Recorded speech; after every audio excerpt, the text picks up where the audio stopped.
Have you ever heard of the concept of minimalism? In a nutshell, this concept makes the claim that we live in a society that puts a whole lot of emphasis on stuff, things we buy and own and things that we accumulate. After a while, this stuff piles up in our closets and garage. I mean, how many of us get a little stressed out when we think about our closets and garage, right?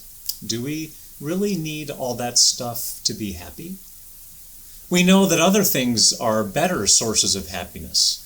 Good health, relationships with others, community and Christian community, our faith with God by our side. Stuff, and the process of accumulating it, can get in the way of the things that are important to us.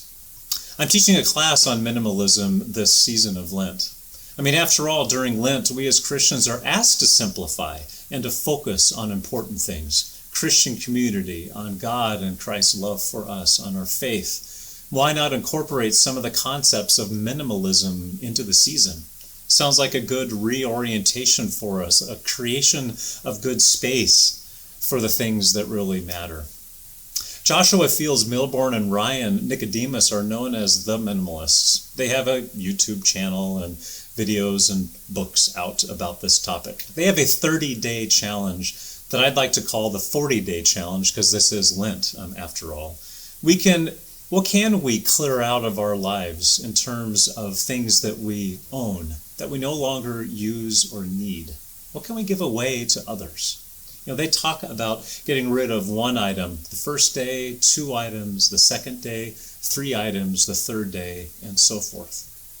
But more importantly, what do we stand to gain if we shift our focus from the physical things to relationships with others, to community and Christian community, to faith?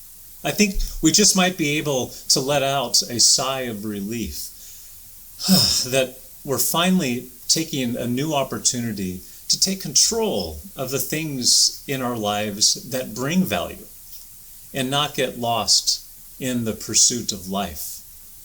You know what I mean? So join me on Wednesdays at 6:15 in room 207. Dinner is served in the fellowship hall beforehand, and worship is right after it at 7 o'clock in the sanctuary. But we get together to do some learning. We practice some gentle accountability, which is always good.